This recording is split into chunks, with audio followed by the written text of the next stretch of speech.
Assalamualaikum warahmatullahi wabarakatuh. Ilmu lingkungan, Berjuang bersama, selamatkan bumi. Yes, yes, yes. Kami dari kelompok 1 Filsafat Ilmu akan membesarkan hasil karya kami tentang pohon. Nah, jadi kita di sini pakai pohon mangga. Alasan kita pakai pohon mangga di sini adalah memiliki banyak cabang, dan yang utamanya ada 2 cabang di sini yang kita jadikan sebagai 2 cabang ilmu lingkungan, yaitu dari cabang sosum dan saintek. Filsafat ilmu mencakup berbagai ilmu, salah satunya yaitu ilmu lingkungan. Filsafat ilmu sendiri merupakan bagian dari filsafat yang menjawab beberapa pertanyaan mengenai hakikat yang kemudian jalannya terhadap cabang-cabang. Sedangkan ilmu lingkungan adalah ilmu yang mempelajari berbagai ilmu, salah satunya yaitu ilmu ekologi, yang di dalamnya terdapat cabang-cabang dan mempelajari lingkungan dan solusi dari permasalahan. Nah, pada saintek ini terdapat cabang ilmu fisika.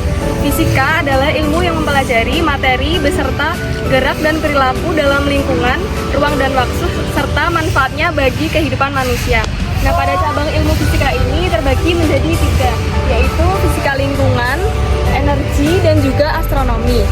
Astronomi adalah ilmu alam yang mempelajari benda langit dan fenomena alam yang terjadi di luar bumi seperti bintang, planet, dan juga galaksi.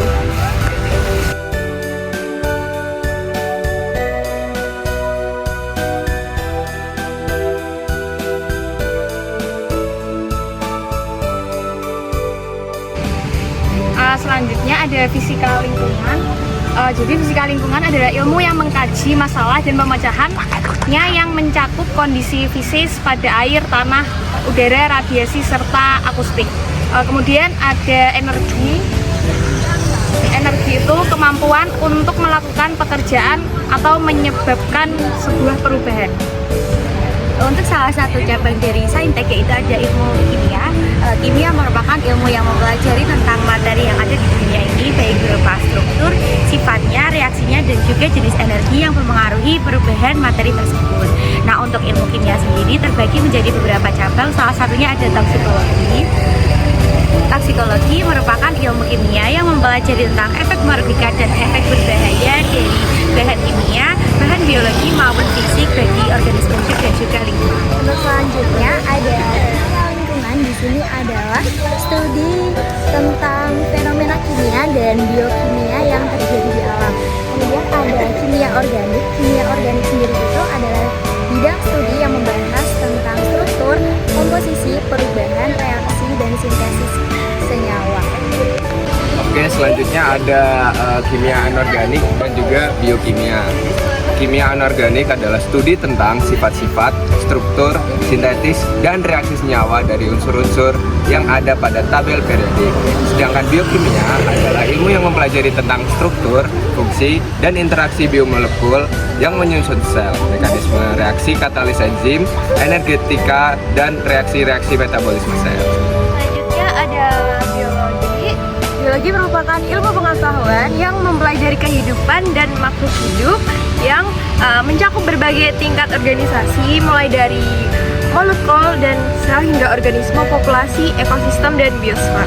Nah, untuk selanjutnya ada mikrobiologi, yaitu cabang dari biologi yang memfokuskan pada studi mikroorganisme yang mencakup bakteri, virus, fungi, dan protozoa.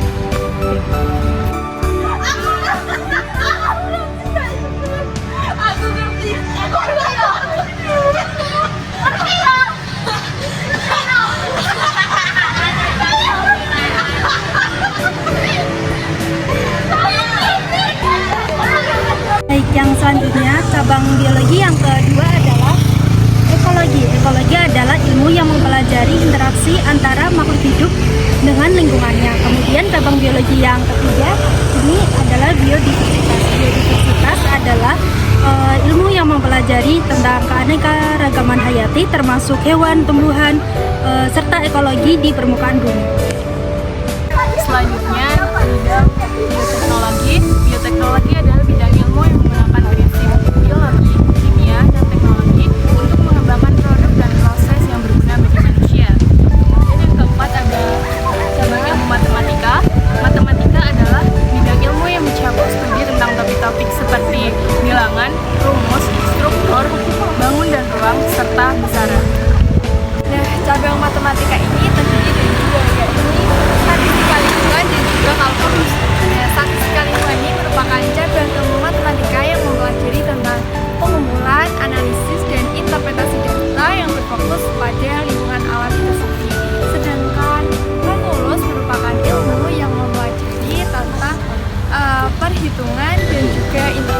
cabang sosum selanjutnya yaitu ada hukum.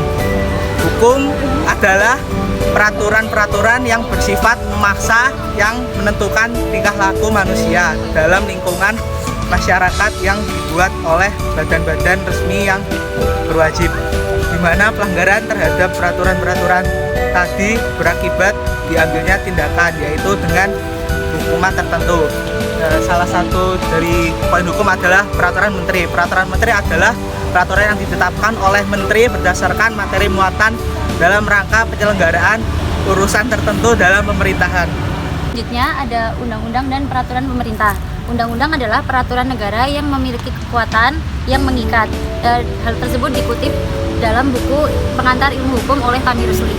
Selanjutnya ada PP atau peraturan pemerintah, itu adalah peraturan negara yang mengatur perundang-undangan yang ditetapkan oleh Presiden untuk menjalankan perundang-undangan sebagaimana. Selanjutnya ada geografi, yang dimana geografi adalah ilmu yang mempelajari tentang permukaan bumi, iklim, penduduk, flora dan fauna, serta gejala dan sifat-sifat dari permukaan bumi dan atmosfernya. Dimana geografi memiliki cabang yaitu atmosfer. Atmosfer adalah ilmu yang mempelajari tentang atmosfer bumi dengan berbagai fisik yang bekerja di dalamnya. Yang selanjutnya itu ada hidrologi. Nah, hidrologi di sini sendiri adalah cabang ilmu dari geografi yang mempelajari adanya distribusi dan kualitas air yang ada di seluruh muka bumi. Nah, salah satu contohnya dari hidrologi sendiri itu adalah siklus hidrologi dan sumber daya air. Nah, untuk selanjutnya, cabang selanjutnya itu ada klimatologi. Klimatologi ini adalah salah satu cabang geografi yang mempelajari kualitas fisik adanya atmosfer. Salah satu contohnya sendiri itu ada iklim dan cuaca.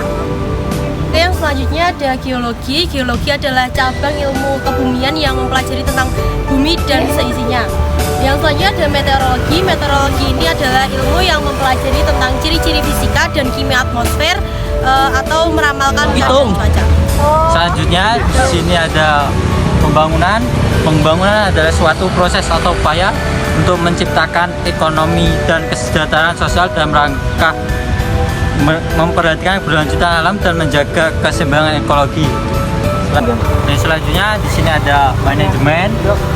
Manajemen yaitu suatu proses perencanaan, pengorganisasian, pengkoordinasi, pelaksanaan dan pengawasan yang bertujuan untuk mencapai tujuan organisasi atau kegiatan dengan memperhatikan dampak lingkungan yang dihasilkan selama proses tersebut.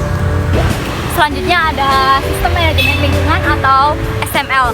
SML merupakan sebuah kerangka kerja yang dibuat oleh organisasi untuk mengelola dampak mereka terhadap lingkungan. Selanjutnya ada cabang ilmu sosiologi. Ilmu sosiologi yaitu ilmu sosial yang mempelajari tentang masyarakat, interaksi sosial, dan perilaku masyarakat dalam suatu komunitas. Yang selanjutnya adalah etika lingkungan. Etika lingkungan adalah disiplin dalam filsafat yang mempelajari hubungan moral antara manusia dengan lingkungan dan seisinya. Yang kedua adalah antropologi. Antropologi adalah ilmu yang mempelajari umat manusia pada umumnya dengan mempelajari aneka warna fisik masyarakat serta kebudayaan yang dimiliki. Selanjutnya ada demografi. Demografi adalah ilmu yang mempelajari tentang kependudukan manusia. Nah, yang selanjutnya sendiri itu ada psikologi. Psikologi ini sendiri itu ilmu yang mempelajari tentang mental manusia atau psikis yang ada pada manusia.